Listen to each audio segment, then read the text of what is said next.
also be recorded and can be viewed later on our website and probably the websites of our sister organizations. It's a great pleasure to host a discussion about a very important new report called Embarking on a Path of Renewal.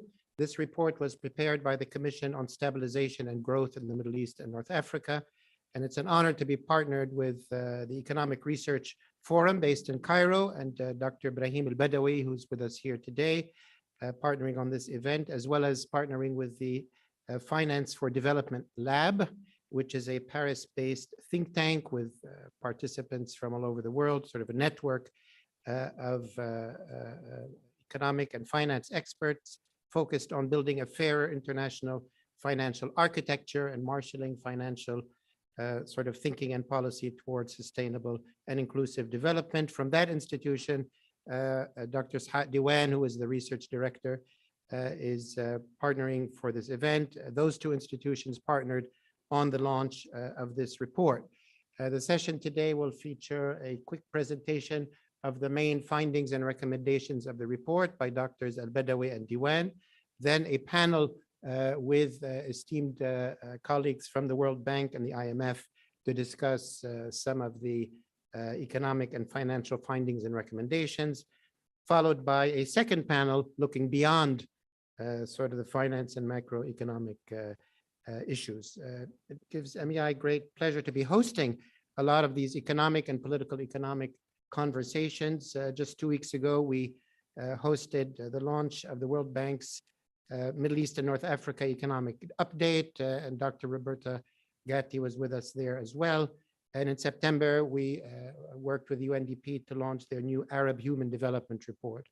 Obviously, politics, economic, social conditions are all greatly intertwined, and those discussions are necessarily interwoven. This report focuses on the urgent plight of a number of countries in the region which are in particular distress, and focuses on what can be done to assist them moving forward, both in the fiscal space, but also in some kind of economic recovery after the multiple shocks of COVID-19, of energy prices, food prices, slowdown in global economy, focus on conditions in Egypt and Jordan, Lebanon, Morocco, Sudan, and Tunisia in particular. So I'm eager to get started. Let me invite to the podium Dr. Al-Badawi for his remarks and some slides from the presentation, and then Dr. Shat Diwan. Dr. Ibrahim, the floor is yours.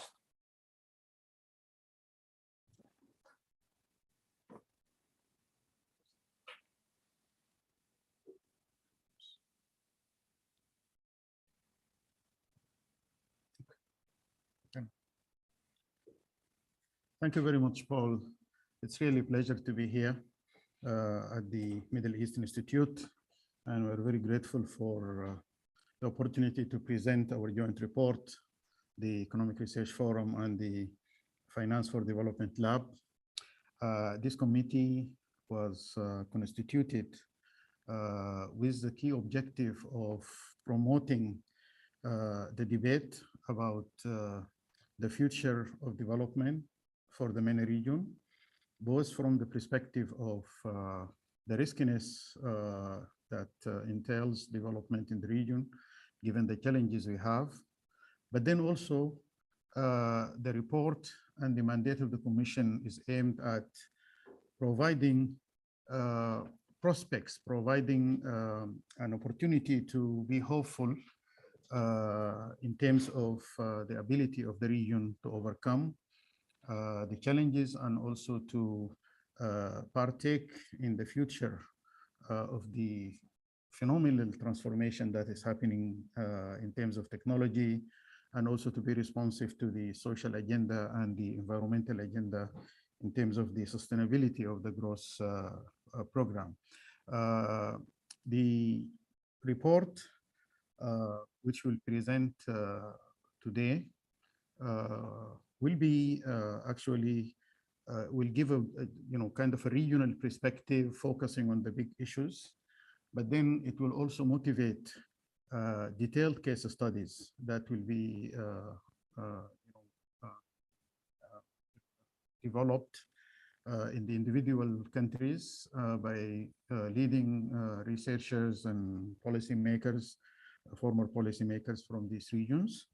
And I would like also to extend our thanks and appreciation to the IDRC, the Canadian IDRC, for supporting this project and for actually engaging with us in a very productive way and useful way in terms of the future development issues and concerns for the region. The terms of reference for the Commission was to threefold. Was, as I said, to assess how risky is the current development path in MENA, especially in the highly indebted four countries of the region, Egypt, Jordan, Morocco, and Tunisia, in addition to other two countries, Lebanon and Sudan, which are additionally also facing some other challenges, because the political order in these two countries are being challenged, in addition, of course, to themselves being having to face some very serious risks.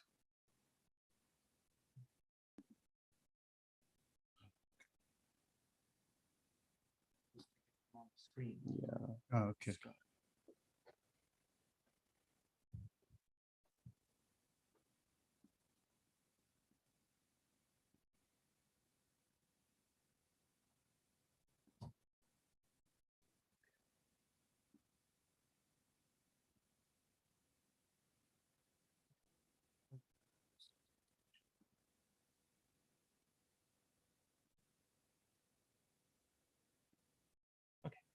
Okay. All right. Thank you. So they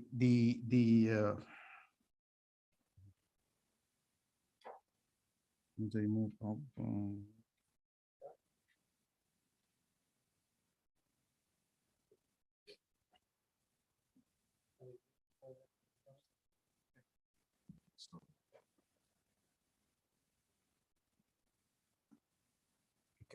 Okay. Yeah.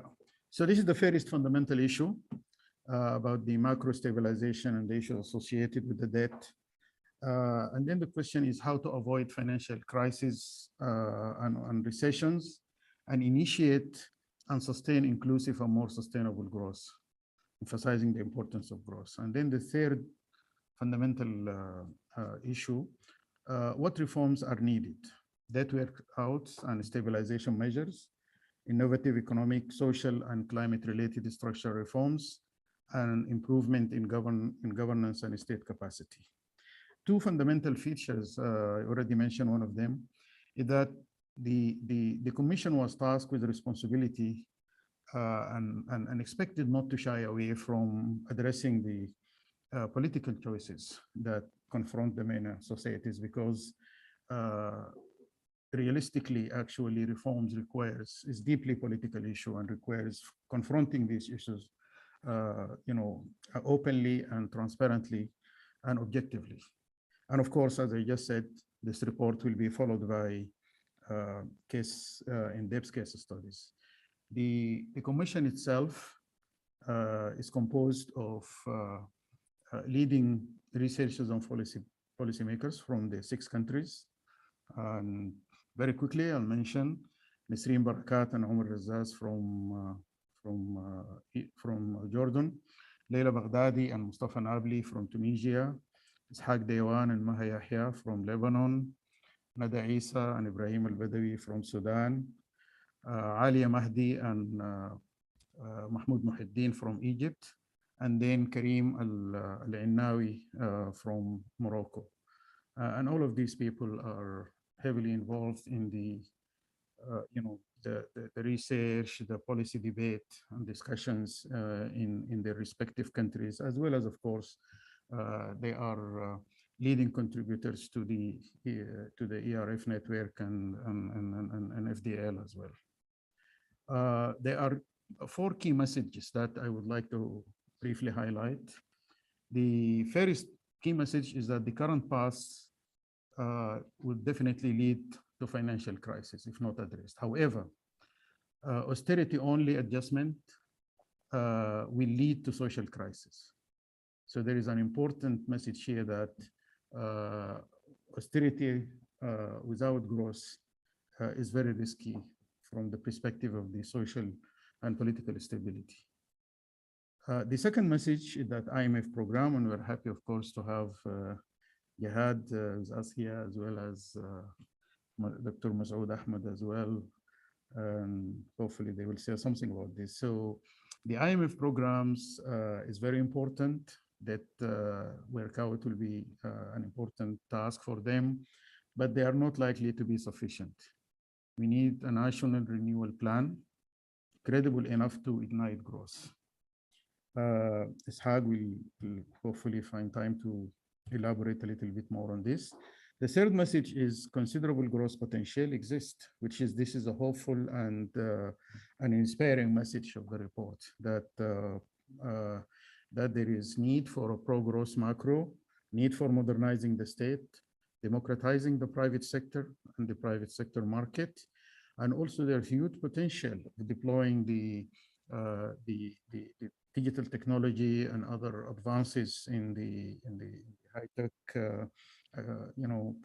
revolution to not only to deal with growth, to promote growth, but also to use it as a medium for cash transfers and other social services and so on. But then also there is potential for dealing with global warming and deglobalization and regionalism. But my understanding or our understanding is not really like closing the economy, but ensuring that also there are indigenous capabilities through reshoring, through rehabilitation of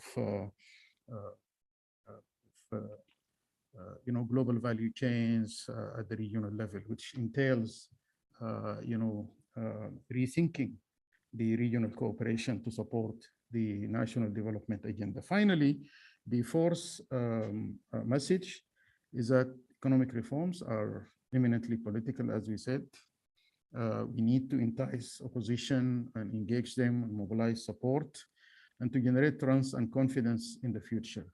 And this obviously is a very important aspect because it requires that there will be some sort of a deliberative, cross-filterizing engagement with various elements in society, especially the three fundamental agents or actors, the political elites, the private sector, and of course, the civil society and the population at large. So let me now turn over the floor to Ishaq, who is going to start by giving an overall diagnostics and then elaborate on these key messages. Thank you. Thank you, Brahim, and thanks to the MEI for the invitation to speak here and to all the members of the panel. I think this promises to be a very interesting session. There's lots of reports on the Middle East, on the problems, on some of the solutions, on how to deal with fiscal issues, particular growth issues. There are beautiful reports that came up this year here from the World Bank, from the IMF. There are some regional reports as well. So one question is, why another report? And as Ibrahim said, we've asked the Commission members to speak with brutal honesty about the very grave situation in which the oil importers are now, an unprecedented grave situation that we haven't seen really since the 70s or so, that risks bringing at least the oil importer countries decades back if the situation is not addressed in a forceful manner. And so besides the brutal honesty, the group wanted to really come up with homegrown aspirations for what is possible, focusing a lot on the political constraints and the political courage that is needed to push for good change. And so the main messages, as you said, that I will elaborate a little bit on, not much, is that not doing anything risks a very grave financial crisis. Dealing with the shocks simply by tightening our belts will lead to most likely to a very grave social crisis because it's not that little shock that is the problem, but rather old problems that have festered, that haven't been taken care of, and new challenges that must be addressed. And that therefore growth is possible, as you said, and growth is needed and is the only way out over time, out of that crisis. It's of course good for its own sake as well. And it's possible. There are growth opportunities right now. And finally, that moving in this direction is an eminently political act. And politicians' role is not simply to maintain the security and to live for another year, but the time has come really to stop pushing the can down the road and to make it their main role really to be able to move these economies and the citizens towards fulfilling their full potential and avoiding the grave risks ahead. So I simply want to magnify some of those messages. You see the report is short and easy to read and is now on all the websites. You see here the Lebanon and Sudan debt to GDP over time has shot up to over 100%, 150% of GDP. The two countries are in a very grave financial crisis. And the challenge for the other countries, Egypt, Jordan, Morocco, and Tunisia, that are seeing the same movements in their debt to GDP ratio since really the 2010, after improvement before that, inexorably rising curves, and then getting a little bit worse in the last few years with COVID and this current year with the tightness coming from the global market, from fuel and food prices as well. And so a constant deterioration due in part to an easy fiscal, dealing with the tough years after the Arab Spring by expanding fiscally, and also to a large extent by bad debt dynamics. That is no growth, very little growth in the 2010s, while interest rates are rising slowly on domestic debt in particular. So bad debt dynamics and an easy fiscal policy to deal with social problems, leading towards a point where this will not be possible. It will not be possible to manage a tough social situation by simply spending, and other solutions have to be thought about to avoid the risks, which are the debt service increasingly squeezing on expenditure. At some point, the reliance on refinancing the debt through the capital market will not be possible. There will be a sudden stop, as happened in Lebanon, which would lead to, we're already seeing pressures on the exchange rate, on interest rate, much more of that, and therefore leading to an economic squeeze that will generate more unemployment and more poverty, as we're seeing vividly in Lebanon and in Sudan. And so a bit more technically, and I'm sure Jihad will talk about that, the debt sustainability analysis, as you see, has a lot of red. We've looked at 3 scenarios. One, which is the old IMF scenario, which is being updated now. A second one, a historical scenario. If historical trends of the past 10 years continue, what happens? Lots of red. The debt ratios go over 100% of GDP, which is massive and unsustainable. And if you add the new shocks, even more red. Morocco looks a little bit better in the between 80 and 100% of GDP, still a high risk, but the other countries move a lot into debt distress. Now, and we will hear from Jihad Azzour, to have a sustainable situation, you would need to either produce large fiscal surpluses, and so one would have to imagine moving from deficits to surpluses with a movement of at least 5% of GDP, which is very tough socially to stabilize the situation, or else to increase the growth rates by 2-3% of GDP to move from 2% to 4-5% growth a year, or a combination of both. I think what happened to Lebanon should really keep us on our toes and keep all the countries on their toes. Avoiding the crisis is very important. Lebanon has done very little to avoid the crisis. They have worked on their fiscal surpluses. So the fiscal wasn't in deficit, but after 2010, growth collapsed And so the debt dynamics were very negative. Growth next to zero, interest rates rising, and that leads to a deterioration over time. They should have really devalued, focused on the growth strategy, even at the risk of having to reduce the debt much earlier to put the country on a path to growth and sustainability. And the lessons is to for the other countries to do that and not to fall into a crisis, because you see on the right how tough it is when you are in a crisis to avoid the fight over who's going to take the losses. 3 years after the crisis in Lebanon, there's no agreement on how to share the losses. The banking system is collapsed, doesn't work. There's still capital flight, multiple exchange rate, and the state doesn't function anymore. And we are very far from being able to think of finding a growth path. The situation is similar in Sudan as well. Rebuilding after this destruction is extremely difficult, so very important to avoid. In terms of messages, we'd love to hear from the IMF on debt. I mean, in other countries, part of the burden of adjustment is on the creditors. It seems quite hard in the region to do that. When you look at the structure of debt, a lot of it is domestic, more in some countries than in other. In Egypt, is very domestic. You know, there's only so much you could do domestically without hurting too much the banking sector and falling into a Lebanese deep crisis, if you like.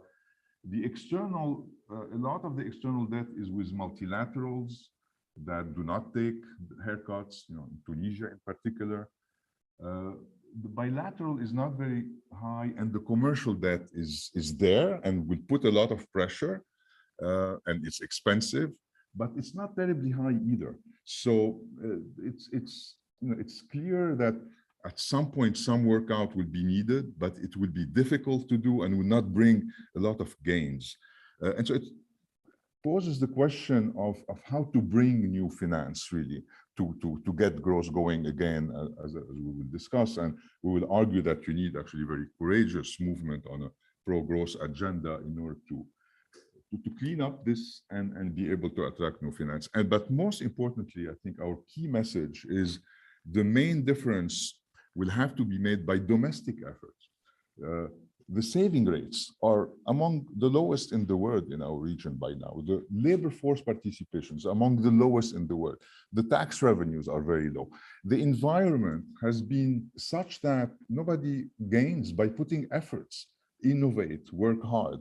And this would be really the first thing to get a movement towards embarking on a new growth path, is to increase, is to decide and agree to work harder for this better future.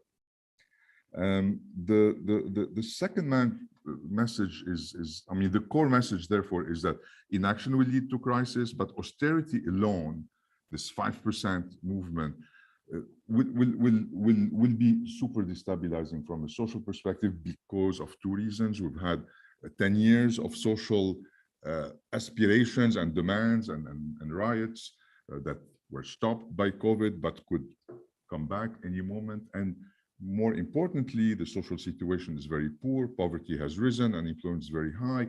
And to keep tightening one's belt without seeing the end of the tunnel, especially prone to a situation of despair.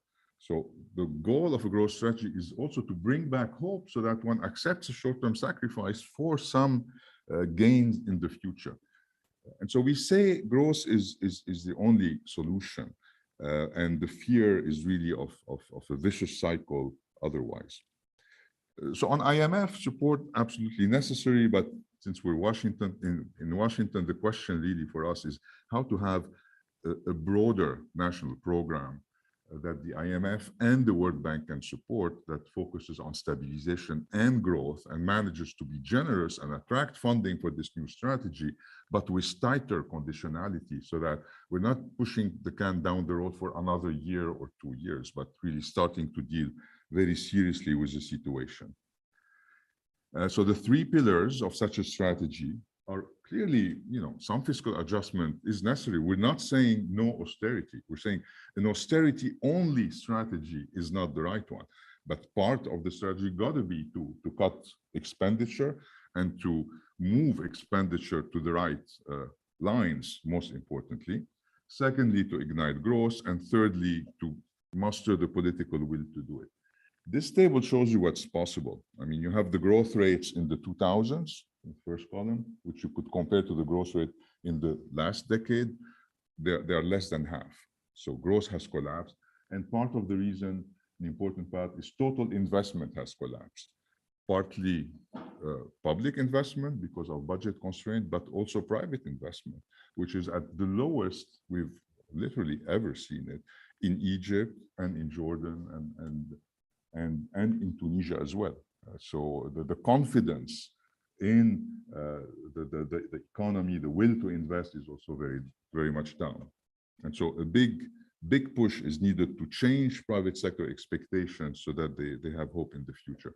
Now, I need to go a little faster on expenditure, nothing really to add to the great reports that we have. You have to cut expenditure and you have mostly to shift them to something else. Now, in terms of cutting the fat, there is fat, and it's going to take political courage to reduce that fat because there are veto players that either push for very high public sector wages in Tunisia, or that push for high interest rate and domestic debt service in Egypt, or a middle class urban that push for high subsidies because they don't trust that the state can spend the money better in many countries. And so cutting deeply into these expenditure must be part of a political deal to spend on something else. I mean, it's important to muster, if you like, support from those that can gain from reform and consolidate that support in order to be able to deal with these veto players. So many new needs that are needed on the right-hand side, that improving investment in human capital, absolutely central, investment in infrastructure, tackle climate change, absolutely central, new challenge, and across the board, improving the efficiency of expenditure, and in particular by using new technologies much better, especially digital technologies. Now, on growth, obviously there are some short-term measures to take to ignite growth, such as stabilizing the macro, the valuations, the kind of things the IMF is very good at monitoring and defining. But very important to realize that alone doesn't do it. I mean, in 2016, Egypt devalued its currency by 50%, yet there was no supply response. Export barely moved up and then stabilized. The private sector basically didn't believe that this devaluation will improve their competitiveness sufficiently and over time to push them to invest. So that alone doesn't lead to a shift in expectation. And what you need is to put together a medium-term plan that would unfold over time, that deals with all challenges, democratizing the private sector, modernizing the state, new challenges, opening up to digitalization, dealing with climate change, going more into regional cooperation. That takes time, but you need to change the narrative sufficiently to shift expectations so that people believe that this will happen and they start reacting today, which is needed to make it happen. And you need citizens to start getting trust in the future again, so that they accept sacrifice, they start collaborating, coordinating more. The private sector to start investing a little bit more and reversing the trends that we've seen, and to also attract capital from abroad, because this is needed. And the report also contained this positive message about the existence of growth opportunities. I mean, all the commissioners see the region as way below potential. It can do much better. Now, we can list the area. The private sector can do much better. The public services, health, education can modernize, and that can create jobs and jobs for small firms. Digitalization can improve productivity across the board. The relocalization of value chains to Europe create new opportunities in North Africa. Climate adaptation If that is to be 2, 3, 4% of GDP, that lots of jobs, if it can be financed externally, regional cooperation. Now, we have no blueprints about how to do that. And I think Mustafa will talk about the difficulty of telling the decision makers what to do. They got to figure out the process of discovery. The point as potentially exists. How to implement it is not written on anybody's page. It has to be discovered by these societies. Finally, to close, the core message, I think, is that this is politicians' job, is to find this path to renewal. They could not just listen to their security people telling them, you know, for stability's sake, don't do anything, don't rock the boat. The boat has reached, is about to hit an iceberg. And you got to take political risk on what matter, which is a path of renewal, reaching the potential of these societies. So it involves political change. Now, political liberalization is obviously good for its own sake, first and foremost, but justice and human rights and liberty to speak out is crucial for good functioning of the economy as well. And, you know, without civil society that can criticize different plans, you know, sooner or later you'll hit, you know, big white elephants that, as we see in some countries. You cannot really, without mobilizing society, build the political force to neutralize the veto player that are not allowing you to actually move forward. And probably the way to do it is also to find ways to experiment and then scale up what works. To conclude, lots of, commissioners were very interested in regional cooperation, not the old style Arab League, but all the new areas that really transcend borders, where you can have win-win by working across the region. The internet, the Arabic language barely exists on the internet. Climate doesn't have borders. Agricultural security, food security is again an issue that where Sudan and others can benefit, rivers and others.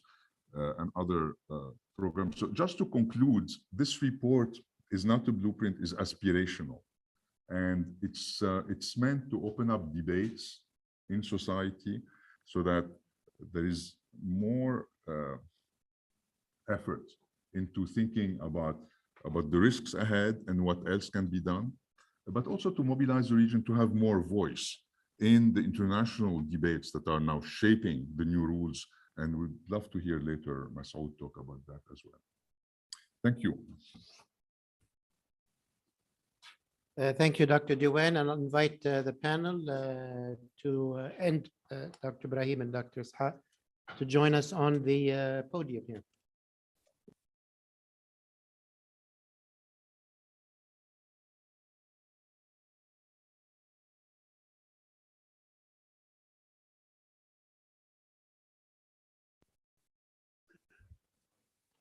Yes, all microphones on, green lights.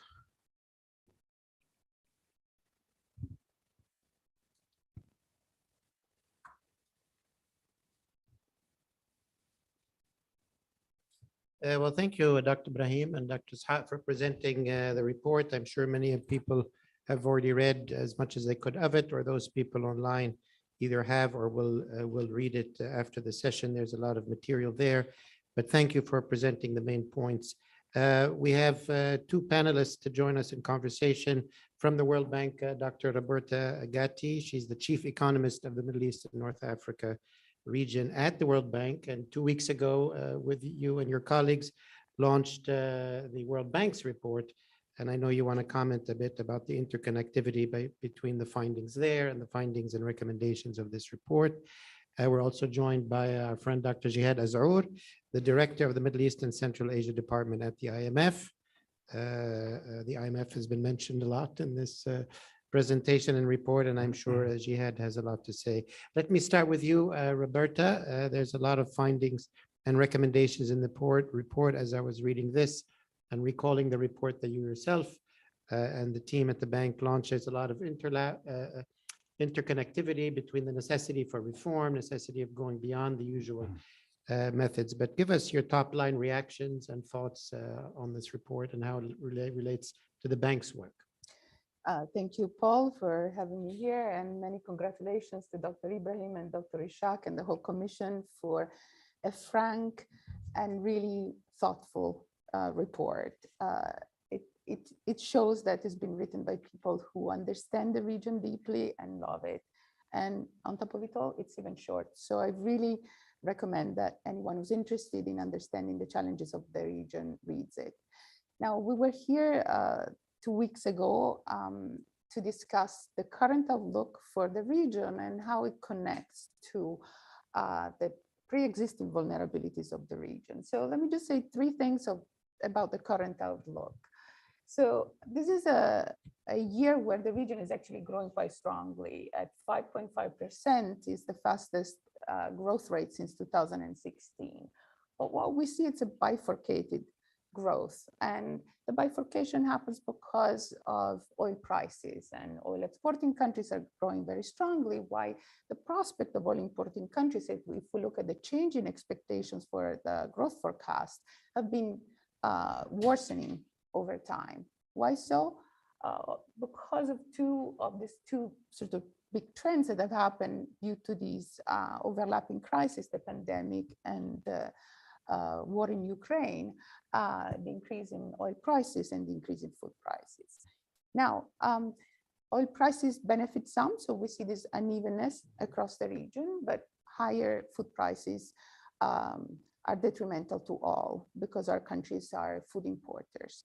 Now, we all worry about inflation because we know it's a regressive tax. And if we look at the distribution of expenditure of different percentile of population in countries, up to 60% of the spending of the poor is for energy and food. So this is something that worries everybody a lot, and it's really hard, strongly felt, particularly by the poor. The MENA region has been doing quite well in terms of controlling inflation. For example, in Egypt, inflation now is 15%, which is high, but we computed that it could be counterfactually higher by the tune of 4 percentage points. And this 4 percentage point in inflation that have been sort of kept away are the result of policies that are a tradition in the region. And Dr. Ishaq was talking about fuel subsidies, food subsidies, product market interventions, which we know are effective now, but are very costly and bring all sorts of distortions in the economy. If we talk about fiscal costs, the third part that is of worry, and we've seen these graphs in the presentation of the Commission, is the dynamic of public debt. We know that Lebanon is already in default, but oil importing countries, which were the focus of the Commission, are seeing complicated times ahead. Just to give you statistics, in Egypt, the interest rate expenditure to service the debt is half of the revenues that are collected by the state. So when Dr. Ishaq was talking about that, private investment isn't happening, public expenditure isn't really supporting long-term growth. If you think that half of your revenues goes to service the debt, it becomes almost immediate that you see that type of displacement.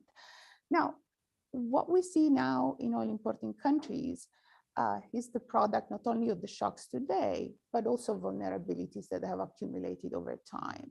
And if we think about growth in the past 20 years, just the back of the envelope calculation shows that countries in the region would be up to 30% richer in terms of GDP per capita had they grown at the median rate of growth of a middle-income country in the world. So it is true that this is a region that, with its beauty, culture, and potential, lives inside that frontier of potential. And I'd like to conclude this first round of my side by thinking about some of the recommendations of the Commission, which are, I think, for me, very sensible and very thoughtful. Something that I would add there is not only to think about promoting growth through the accumulation of human capital, through more labor force participation and investment, so through the accumulation of factors. But by changing I'm thinking about the solo model, and I'm thinking about the part of institutional improvement that is needed to make this machinery move from a low growth equilibrium to a better equilibrium for everyone. So let me stop here, and I'm happy to elaborate more. Well, thank you very much, Roberta. That's a very sort of rich response and initial sort of comments. Let me turn to Jihad, Dr. Azour. Thoughts from the report? Obviously, the IMF is already transforming a lot of what it does. What are your top line thoughts from the report's findings and recommendations? Well, thank you very much. And I would like to also congratulate the team for an excellent report. The recommendations of the report converges very well with fund thinking and what the fund is trying to do. Let me maybe start by where do we stand? I think the selection of the countries is relevant, but there are other countries that also deserve attention. Some of those countries who are in conflict and fragile situation, I think this is a group of countries that is also facing an important challenges. And talking about MENA, especially on the oil importing side, would require us also to integrate those. On the context, I think we also seeing that the succession of shocks have increased the level of vulnerability that is not currently translated in the top line numbers, i.e. growth. Of course, we saw during COVID that fragility of economic systems have widened. And to illustrate that, I would take two examples. Informality used to be usually the first line of defense whenever you have a shock. In this crisis, informality was not, at the contrary, in fact, penalized the capacity to respond. Two, the level of unemployment, which was already an issue, went up, and women participation declined because of the nature of the COVID crisis. When you add to that, that recently with the increase in inflation, that is mainly headline inflation, food and fuel, this is also having additional strong impact. Compounded with that is the change in the course of capital flows. In the last 10 years, when you look at the situation in the region, the massive part of capital flows were portfolio flows, less FDIs compared to the first decade of the century. Now we see a reversal of capital flows, which will reflect in not only increase in interest rates, but also in the capacity to refinance. Therefore, I would add those elements in order to show that, yes, definitely, it's very important to move and to move now. This is on the context. What needs to be done? I think we are all converging on the pillars. Let me start maybe with the policies. On the fiscal side, clearly, consolidation doesn't mean austerity. You can have growth, inclusive, friendly consolidation. And I want to stress on that because this is an element that I would like the team to reflect more on, is how to use tax policy. Recently, we issued a report that shows that progressivity in tax system is achievable. Eliminating some of the loopholes that exist will increase revenues and increase equity. Equity, and this is something that is also one of the political dimension in any society and any social contract, is the tax system. I would encourage very much the team to reflect more on that. On the expenditure side, here again, recently we did two studies that are, I think, interesting to compare or to share the results. Social spending is 2% of GDP. Subsidies in most of the countries is between 4 and 5 to 6% of GDP. Subsidy has proven to be very regressive. Therefore, resorting currently to subsidies in order to address, it may have a very short-lived impact, but this is definitely not the right approach on the fiscal side. However, what COVID showed us that we can improve our social protection system. Using technology in many countries have been effective. What needs to be done? The problem is a problem of data. We don't have updated household surveys. Therefore, we need to improve on that. We need to share those household surveys in order to have a better targeting. Therefore, fiscal provides more flexibility than we think. And we recently issued a book on inclusive growth that addresses those different dimensions. Therefore, I would encourage us to think beyond the classical ways of looking at both expenditure side and revenue side. But fiscal is not only a flow issue, it's a balance sheet issue. And this is where the SOE's reform is very important. Also here, one headline number to illustrate. The fiscal cost on average is more than 2.5% of GDP, higher than what we spend on social. Our study showed that this is not only an issue of fiscal transfer, but also of leveling the playing field and utilization of resources. And also the balance sheet of the state carries a lot of contingent liabilities that when the wind changes becomes really an issue. Therefore, I also encourage all of us to look at how to reform the SOE system, not only to reduce their fiscal dependence and to improve their reliability, but also as a way to open up growth potential. Because we are all talking about growth and we need to find ways to do this. This is also leads me to one of the issues that in the last 10 years we were facing. Deficit went up because expenditure went up. But when you look at the composition of expenditures, did not go in where expenditure should go. When the wage bill increased, in fact, prevented many who needed the social support to get it.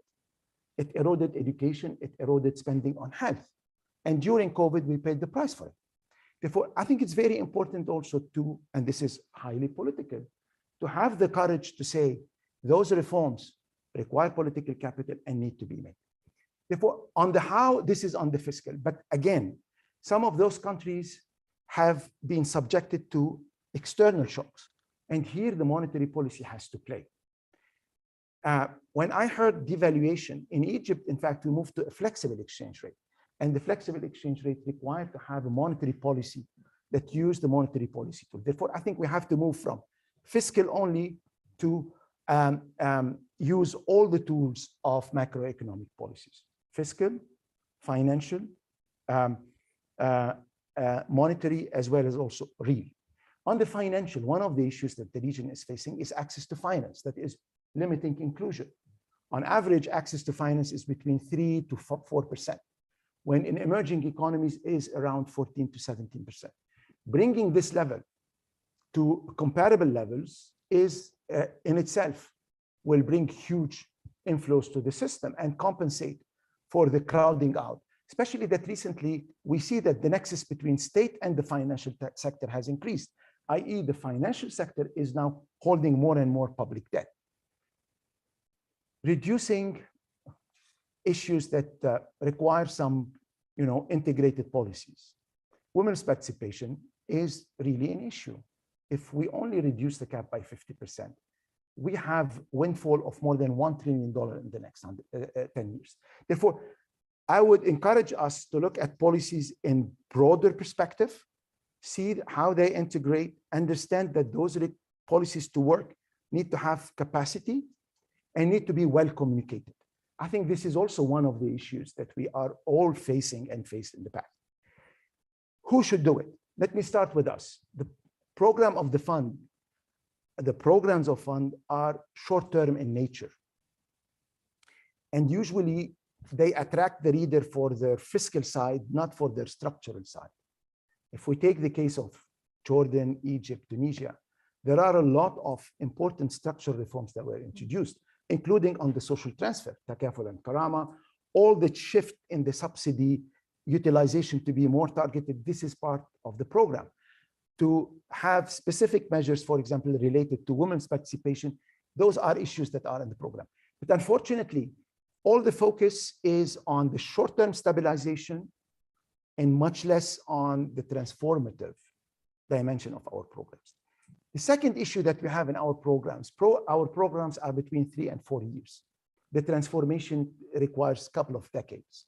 Therefore, whenever you stop a program, those moments between programs or when you end a program, you have a risk of unwinding some of the efforts that were needed but not yet completed. And therefore, this is where the role of integrated approach between institutions through a medium-term aspirational contracts, economic and social transformation contracts are important. And this is where the dialogue with the broader community is very important. And also we have to confess, but that there are external shocks. Take the case of Tunisia. In 2014, Tunisia was subjected to a certain number of security shocks that affected the situation there. Therefore, I think this is an important thing. And we did a retrospection on our programs. And we identified certain number of issues in terms of our assumptions, in terms of the duration of programs, etc. Now, in certain important dimensions, we're moving to a longer term programs to address issue of resilience and sustainability.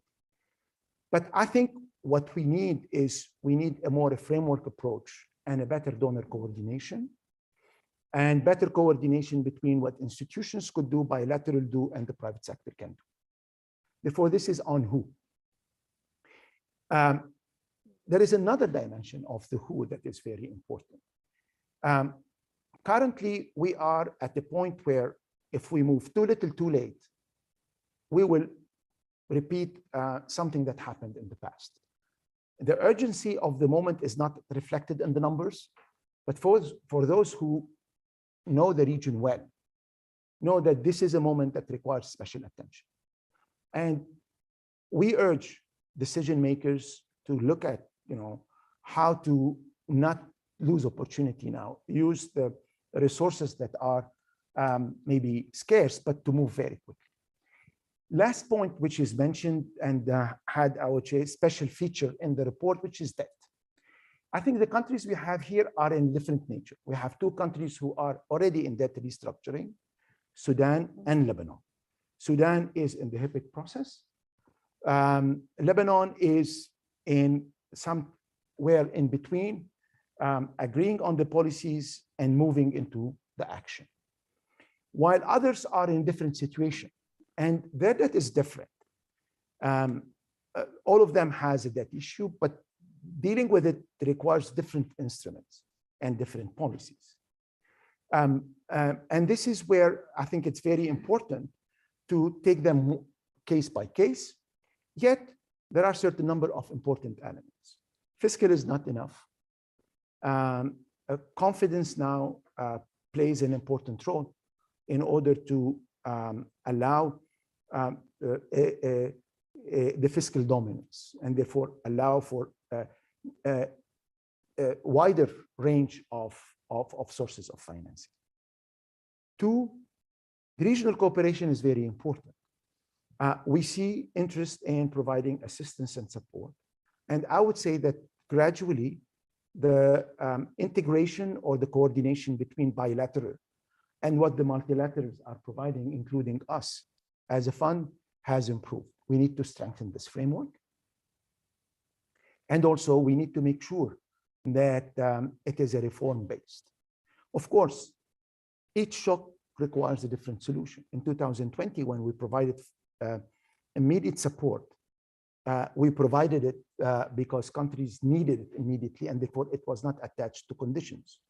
When you need to help countries in their transformation, you need to support reforms and to put weight behind those reforms. Last but not the least, how to innovate. Innovation takes different forms, and the fund is trying. I would say this is a big move. We have moved with the RST initiative to longer term financing, which is something that is not in the culture of the institution, but also we did not only respond during COVID with an immediate assistance. Now also we have a food security initiative also to address the immediate impact. Some would raise the valid question. If you don't put certain number, or if you don't promote certain number of reforms, what you provide as assistance could delay those reforms. It's a very valid question.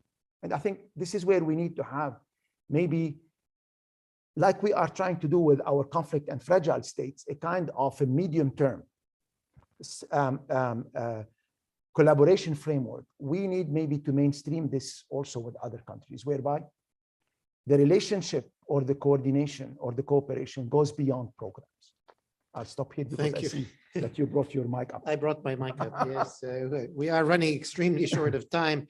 I didn't want to interrupt anybody because everything that is being presented here is of such great value, very insightful, and resonates very well with the findings and recommendations of the report, but I'm very well aware of time.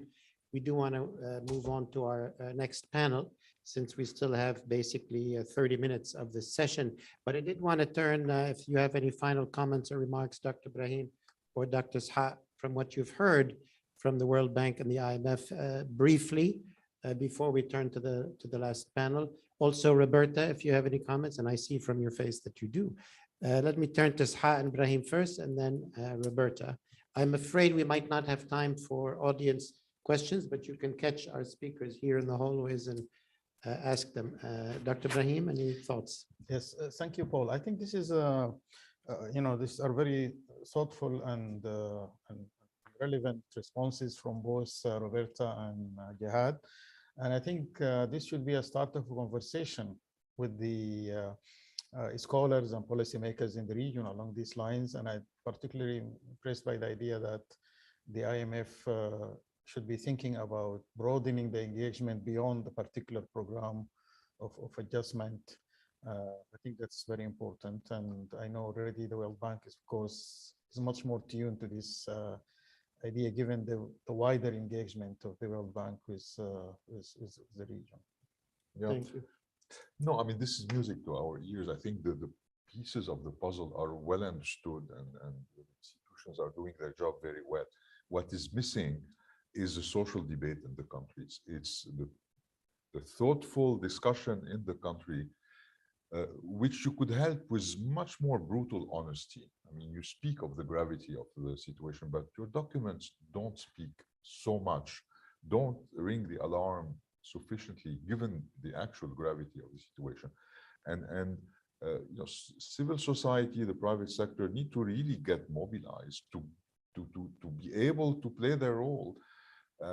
And their role may well be to tell you, we need much harder conditionality. We need to really mobilize the political elites into doing what they need to do and not focus only on myopic short-term security, because this is taking us, like it took Lebanon, into the war. And how to avoid that war. So I know the IMF, the World Bank keeps calling for this social debate, but hopefully the mobilization will also come from the region, and this is really our part of our job. It takes two Thank to you. tango. Exactly. Thank you, Sha. Two at a time. We have 4 here, so it's complicated. Roberta, final thoughts or comments from this panel? Final thought on, we heard a lot on the what needs to be done and also on the who. And what I wanted to add as a final comment to this excellent conversation was on the how. And I wanted to build on what Dr. Ishaq was saying, which is we need to have more debate, and the state, which is so important now in moments of uncertainty and multiple shocks, needs to have measures for how it is doing well or how it is not doing well, and align the incentives to be accountable, to be able to change things over time. In our report, we call it the learning state. But just to give a simple example, and I'm going back to what Dr. Jihad was saying, our countries have very limited data access. That's the one dimension on which statistical offices, which have very significant technical capacity, fall short. Having more data access would be one way for the state and the civil society to be able to measure what we, the state and multilateral institutions do, and to be able to adjust. And so here I wanted to conclude with a word of being humble. We sort of know that some policy directions are important, but with these multiple shocks and increased uncertainty, it's very important to sort of measure along the way and make sense of where we land. And that's also where we could have more debate within the society, more homegrown, through that more transparency and accountability. We call it the learning state. I hope this is going to be one how in which these important policies then get started. Fantastic. I want to thank Dr. Roberta Gatti, Jihad Azzour, Hadi Wan, Ibrahim Al-Badawi for for everything they're doing in their various institutions, but for this very rich panel. I'd like to invite the members of the next panel, Dr. Mustafa Nabli, Dr. Hanan Mursi, Dr. Masoud Ahmed. The panel will be chaired by our good friend Shat Diwan. Thank you. Please stay tuned.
Mustafa and Masoud, if I may, to expand a little bit in various directions into this first panel and in crucial directions. I think let's have a conversation on 3 points. I think it'd be really good to hear from Mustafa first, perhaps, about the equation that our rulers have in their head between stability short term and potential long term, and how could that arithmetic possibly change? Then we'll move to Hanan on how to attract finance, because we need to finance all this. And then I'd love Masoud to bring this to the global agenda. How can the global agenda help, and how can the region participate in the global conversation in ways that are helpful? So let's build on that. But let's start with you, Mustafa. How can this calculus change? Thank you, Ishaq. I think I'm going to answer your question, but I'm going to go through the tour. And I'm going to make a comment on Jihad, what Jihad just said. I think what he said is very important, and I think the messages are clear, are strong. Unfortunately, the practice is not there. The commission, one of the messages of the commission is the need for a social dialogue, domestic social dialogue, which maps out the choices, maps out the medium term, and so on. Unfortunately, the way the IMF programs are done is completely different. The way the IMF programs, as today, what they are being done in Tunisia, in Morocco, in Egypt, and so on, they are done in dark rooms. There's no information about that. There is no debate about these programs. I speak for Tunisia, which I'm following somewhat, not that much, because I don't have information. Actually, there is very little information about what's going on. There is no debate about the issues. There is no domestic debate. The only debate is the IMF going to help or not help? Is it going to support or not support? And you have views on that. There is debate for and against, obviously, but on the content itself, on the choices, on what are we trying to achieve, there is very little known, very little we can discuss about. So this, I think, makes it very difficult to map out the medium term that Jihad was so much concerned about the structural reforms that are needed, that go beyond stabilization. There's very little of that discussion. So, so this leads me to answer your question in a way, because it's related to that. I think the Commission view, and I think there is consensus on that, is okay. We need, which is a very appealing proposition for policymakers, for politicians, not policymakers, but politicians as such. The option today for countries which are on the brink of financial crisis is have as little as possible of austerity to achieve stabilization, and as much as possible of structural reforms to stimulate growth. That's a winning proposition for policymakers, actually. It's a very attractive one. And you ask yourself, okay, if this is the case, if it's an attractive proposition, why does it resonate with the politicians? Why politicians don't take it, don't grab it and run with it? Why don't they do it? And so you ask yourself, why this contradiction, if you like? The politics, the political solution, actually the political package is very clear and very attractive, but it's not taken, actually. Policymakers try first to avoid austerity at any cost. They don't want. And they don't want to talk about structural reforms as much. Structural reforms to deal with the fiscal problems that Jihad was talking about, or to deal with the growth problems that we are talking about as well. And the question is why? I've been asking myself this question exactly. Why is this so? Actually, it turns out from policymakers' point of view that austerity is more attractive than structural reforms. Because austerity is easy to understand. You can get the results very quickly. You cut expenditures, you solve this problems, you cut wage bill if you can, and you get this, and you cut subsidies if you can, as much as you can, and so on. But structural reforms are very uncertain, actually. Policymakers don't see the link between structural reforms and growth, actually. It's very difficult to sell a proposition that if you do these structural reforms, this 1, 2, 3, 4, then you are going to get, after so much time, so much growth. We don't have that information. I think as economists, actually, and international organizations, by the way, all of this, including you, Hanan, here, actually, we don't have very little practical knowledge to sell to the policymakers on the link between reforms and growth.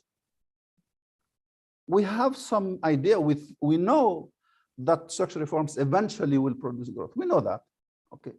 But how much and when, we don't know. We have very little knowledge about that.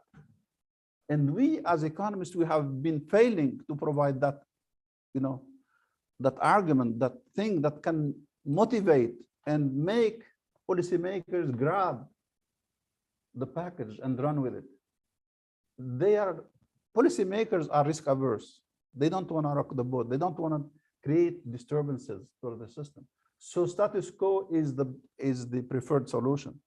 So if they want to do structural reforms, they are disruptive structural reforms. They're costly, and they don't know what they will produce, how will it affect the political equilibrium, actually. And in addition to that, they don't know when they get the benefits. Maybe after their term, if they're elected, democratically. But if they are not elected democratically, maybe it will be the cause of their, being kind of taken out of power. Right. So I think, so my call here, my message, I will stop because we don't have much time, is something to us as economists and to international organizations, really to think about that. It's not enough. We have to stop talking about do this, do that, do structural reform, do this, do that, and then and you don't provide the evidence that they're going to get the benefits that you are telling them they will get, and when they will get them. Unless we do that, unless we improve our knowledge, I think we are going to be missing the boat, and we are going to be losing on the losing side. Policymakers are not going to follow us. Thank you. Thank you. Thank you, Mustafa. I made a big mistake. Share here. I didn't introduce you. I don't have your CV in my head, but the first time we met, you were Minister of the Economy, I believe, in Tunisia, a long time ago. Planning, yeah. Planning.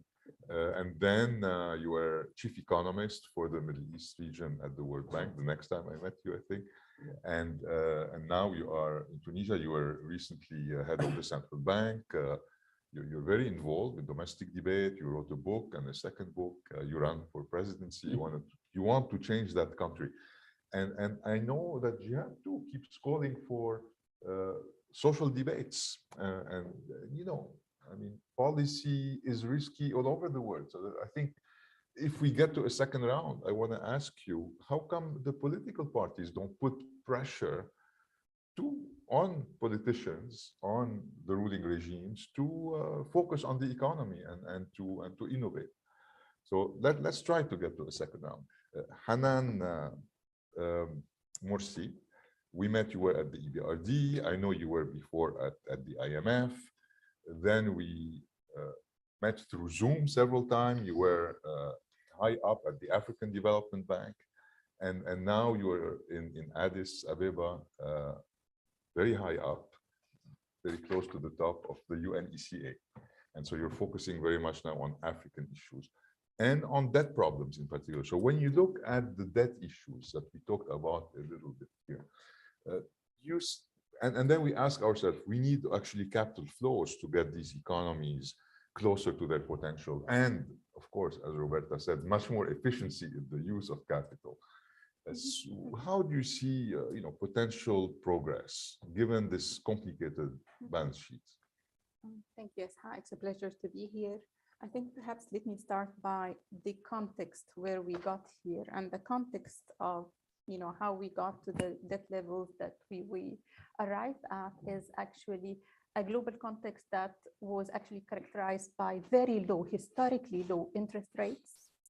And also at a time that there was the Arab Spring in the region. There was a lot of socioeconomic pressures. So all this basically led to the build up of debt. Meanwhile, the current global context have really changed massively. Now we have a much higher interest rate. We have tightening by key central banks, and we have capital reversals from developing and emerging markets. So the context have massively changed, and at the same time, the whole world has been prone to a tsunami of global shocks. So the needs have massively increased, but the sources of financing are dwindling. So that leads to the issue that there is no escape for the need of actually consolidation. This is the reality that we'll have to go through. The issue is, how do we actually do it in a way that does not lead to more socio-political instability and instability in the region. And here comes the issue of the quality of this consolidation. You want to make sure that you ring fence the social safety nets, improve the targeting of the social safety net programs, enhance the efficiency of the spending. In many countries, this has been part of the problem of how things got there. And there is no escape of doing it. It's how, and it's going to be very country specific. So, I mean, in Tunisia, for example, we have a huge issue with the size of the wage bill. I mean, a key issue would be needing to do a civil service reform. You have also a lot of issues with state-owned enterprises in a number of countries. I remember a few years ago, I did like a piece on state-owned enterprise in Tunisia. There were 105 state-owned enterprises across all sectors, including in things that are like not even in in tobacco. You would not expect. Yeah, exactly. So there are many issues that will need to be really handled. Going forward, then, in this current environment, what needs to be done? So one is, I think it depends on the where the country is. So there are countries that are already in debt distress. They'll have to go through that restructuring. They'll have to find the solutions and so on to get out. But there are the countries that are actually not there yet. There need to be basically the tools to actually reduce the cost of financing. And I think related to this is work that we have been doing in ECA through a high-level working group on global financial architecture with the African ministers of finance, which actually include 4 countries out of the 6. And we've been actually advocating for a number of changes.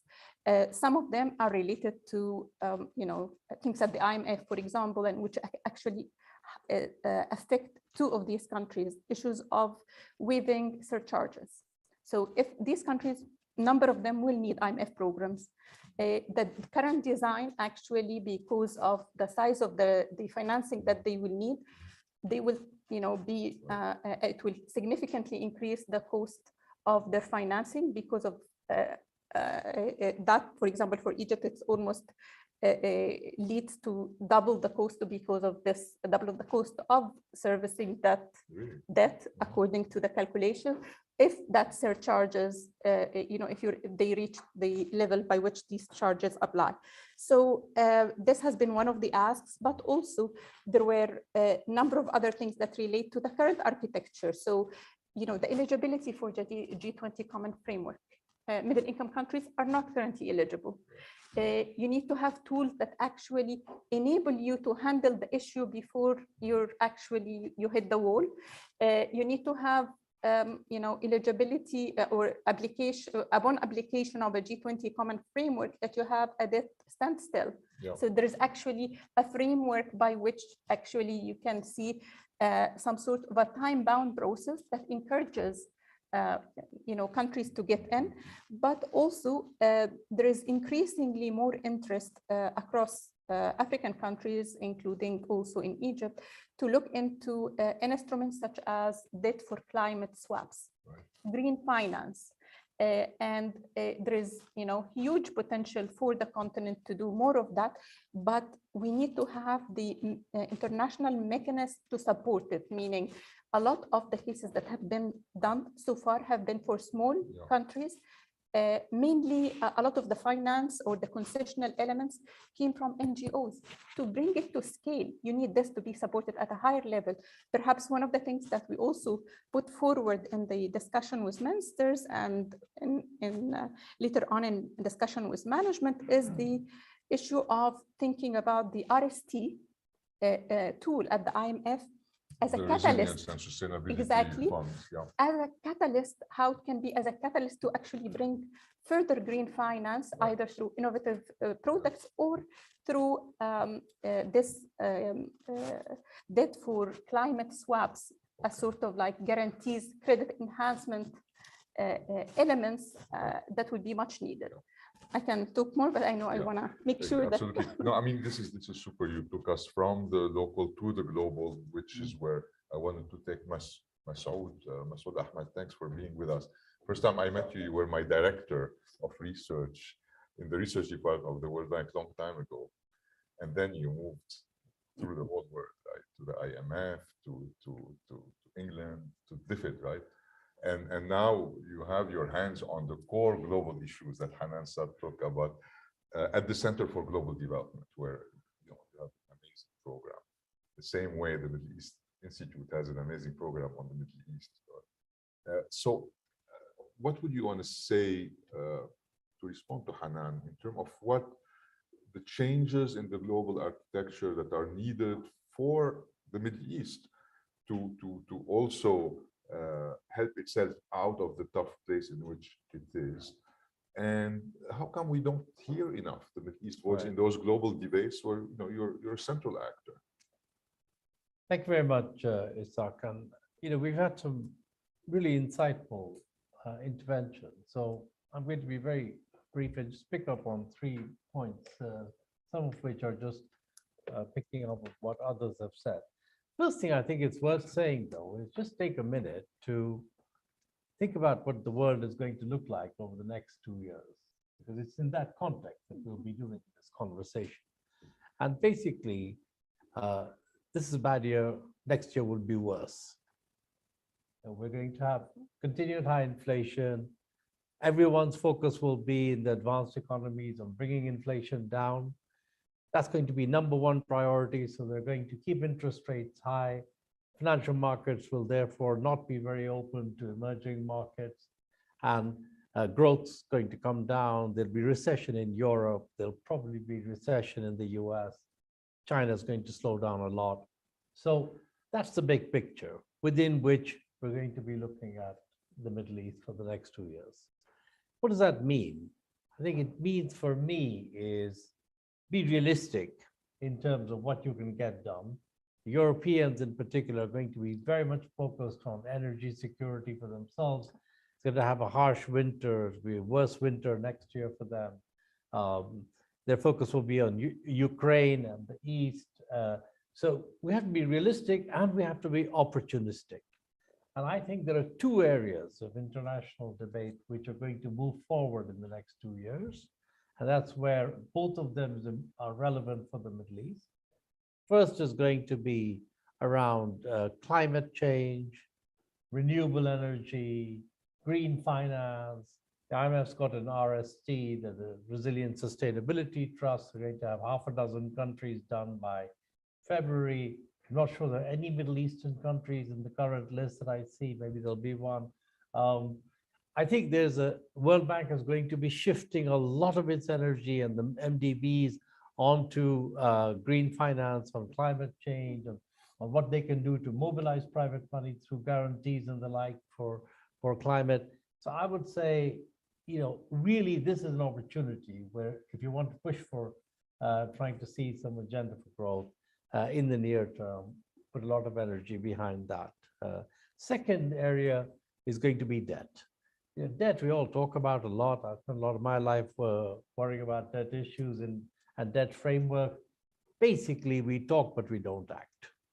You know, the bottom line is every 6 months we have ever more articulate presentations of how dire the problem is and how urgent it is to resolve the issue and what needs to be done to resolve the issue. But basically, for political reasons, we're not able to bring together the official creditors, which include China and Paris Club and official agencies in a way that they can work together. And private creditors also have not been very forthcoming. So far, we've had, you know, these 3 countries that have been going through one framework, which is this G20 common framework. You have a few countries that are outside the framework that are trying to find individual solutions. I'm not convinced that there's going to be a huge change in the framework in the next 2 years. So my advice to countries would be, if you haven't got a debt, if you've got a debt problem like Lebanon or you know, Sudan does, you're already in the middle of it, you're trying to deal with it. But if you haven't yet, and I think Egypt and Tunisia are the two that are the most furthest out there in the region, with sort of Jordan a little bit further behind, I would say, think now about what is the strategy that you want to have to manage the debt issue. And I don't really, I'm not sure. I mean, there are people who are much more involved with the countries than I am, but don't assume that it'll get taken care of. I think you need a much more proactive game plan on what you're going to do. And the most important thing about it is don't make random comments about your debt. I think the thing that really hurts a lot of countries, and I speak in a broad definition of the region for this, is when you have policymakers coming forward and making comments about it'd be a really good idea to get debt forgiveness or debt restructuring, because all it does is that it spooks the markets, pushes up your spreads, and does zero for getting you debt forgiveness or debt restructuring. It has no impact on your objective. It only increases your cost. So I think exchange rates and debt are 2 issues on which my personal view is, you know, less said the better unless you've got a game plan. And the final, so I would say on that, you could move forward. The last thing I want to say in 1 minute is, you know, Mustafa very rightly pointed out that, you know, politicians don't act on structural reform sometimes because they're not quite sure about the link between those reforms and growth. And even the term structural reforms, what does it mean to anybody? You know, it's very abstract. But sometimes, and I think more often than perhaps we'd like to admit, the reason politicians don't act is because the current low growth equilibrium in which many of the countries of our region are stuck is actually a pretty good equilibrium for the elite. You know, so the elite actually doing quite well in this equilibrium. The things that you need to do, and some of them I think you do know what needs to be done. A country like Pakistan, for example, the same applies to many countries in the region. You've got public enterprises, the big loss makers. You know what to do about them. but it's very hard to tackle them. You've got tax to GDP ratios that are low because very few people are in the tax space. You know how to bring more people into it, but they're actually politically quite important people. Or you've got state enterprises in Egypt that sort of crowd out private enterprises and don't create competition. So I think the real question, which it would be great for the Commission to ask, to focus on next, is not just the how of what needs to be done, but also how do you shift from the current low growth equilibrium that actually suits the elite. And there's a little bit, you know, some of you may have been following Stefan Durkheim's recent book, which is about the elite bargain, you know, which is sort of formalizes this point a bit that of saying that you really only move when the elite in a country are convinced that it's in their interest to move forward. And I'm not convinced that in many of our countries in the region, we have reached the point where there is that commitment to tackle the constraints to move forward. And of course, the harder the macro, the fund really can only do macro in the end. The harder the macro, the more difficult it is to focus on these things because your whole attention gets shifted on short-term firefighting. And I think our finance ministers spend way too much time firefighting and balancing their books and therefore not enough time on really thinking through a growth strategy. So let me stop with that, Isa. Thank you, Masoud. This is all very thoughtful. And indeed, you know, for most of us that have been working for years and decades on the Middle East, this has been the situation. You know, the liberalization of the 80s has been a very unbalanced liberalization that quickly led to an environment in which they were pretty comfortable. You know, with big businesses that are with privileges that they were allied with. But then came the Arab Spring in 2011, and then came a decade of chaos. And now we are at a situation where this model is unsustainable, is about to explode financially. That's what this report is saying.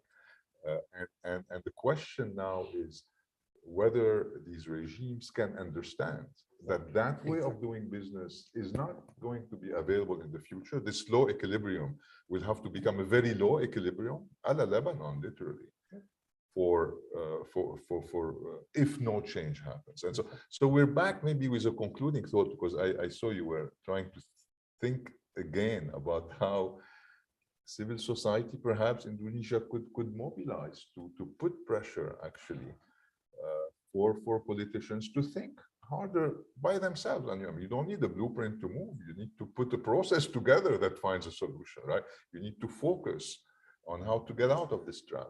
Ishaq, I am known for being rather pessimist. Okay, because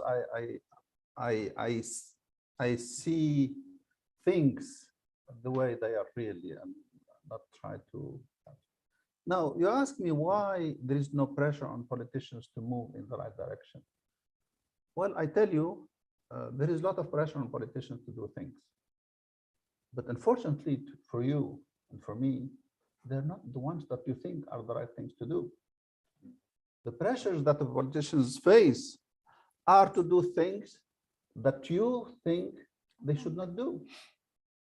Politicians in Tunisia today for the last 10 years, and I have said this to my old friend Shanta Devarajan, who was in the MENA region chief economist, and he tried to sell this idea of the new social contract.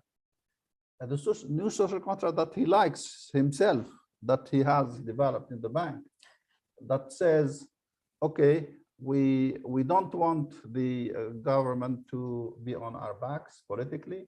We want to be free, but at the same time, we're going to free the economy. Okay, we're going to eliminate subsidies. We're going to have, you know, competition and so on. But the people don't like that. They don't like to take away the subsidies. Nobody in the political arena will be pushing for eliminating the subsidies. Very few people actually will dare, you know, say that. And politicians and political parties, even the opposition, will come and say we eliminate subsidies. Very little, very few people. Very few will come and say, okay, public SOEs were loss making and so on. let's get rid of them or something. So we No, economists they will should be push. talking to the opposition They before should be talking to the rulers. Exactly, Okay, exactly. very good. Because there is no social consensus on what needs to be Right. done, really, Mm. on this. That's why these debates, have to be really deep and have to be thoughtful and have to be long-term, as Jihad said. I mean, I agree. It's not something that you can do it very quickly. Tunisia, this has not been happening. This has not taken place. I tried in 2016. 2016, it was after there was the new constitution and there was a new government and you were expecting maybe we are going to take a good path and so on. So at that time, we organized as economists, organized a conference. We called it the fundamental economic and social choices for the country. And we had working papers on different issues on the state and bureaucracy, the public sector, the public enterprises on this and that and so on. And we had this and we tried to bring the politicians. Some politicians came, but most did not. Starting with the government itself. The government undermined and the labor union undermined what we are trying to do. Even though they were invited to get into this debate as labor union, but the labor union in Tunisia did not like that. Did not like that we posed these issues outside. So it failed, this experiment. We tried exactly to do this. Okay, there was a window of opportunity for us. At the time we saw there was a window of opportunity to get a debate on these long-term issues, on these basic choices. How do we like the private sector to be? What kind of private sector we want? What kind of public sector we want? Right. What kind of social contract we want, really. We wanted to open these discussions. And now I think since 2006, I think the situation has gotten worse. There is even less debate 16. about this. 16 up to now, 6 Yeah. years. Yeah. The debate has even gone worse. It's now we discuss, other, strange ideas about, I mean, I don't want to get too much into these details, but it's very difficult. I mean, politically, I mean, what the commission, I support fully what the commission is trying to say in terms of the need for that. But how to go and do it actually is really very, very difficult. It has to be country by country, and I think that's your next step. Yes. That's the next step, very much so, yeah. And I think that's also the period where the region is. 2011, there was a sense in civil society that one could jump from hell to paradise. And somehow civil society has grown out of this. And it seems to me should be more ready than in 2016 to focus on more realistic debates on actual issues and reforms that need to be discussed, as opposed to how to, what kind of paradise it wants. And possibly the private sector could be more ready because, the big cronies have learned their lesson. They end up mostly expropriated and in jail. The rule of law should be much better for them. So, hopefully we are moving to a place where social coordination among actors for kind of win-win deals, as opposed to Shanta's type of social bargains, would be possible. And I hope, just to conclude, that the international organization would keep pushing for more social debates and would make that offer more serious, actually, and more constraining. And more importantly, I think it's really on us, civil societies in the region, to actually push for this to happen, because it has to start inside. We took a few more minutes than planned. Thank you for being here. This has been super. And thanks, Paul, for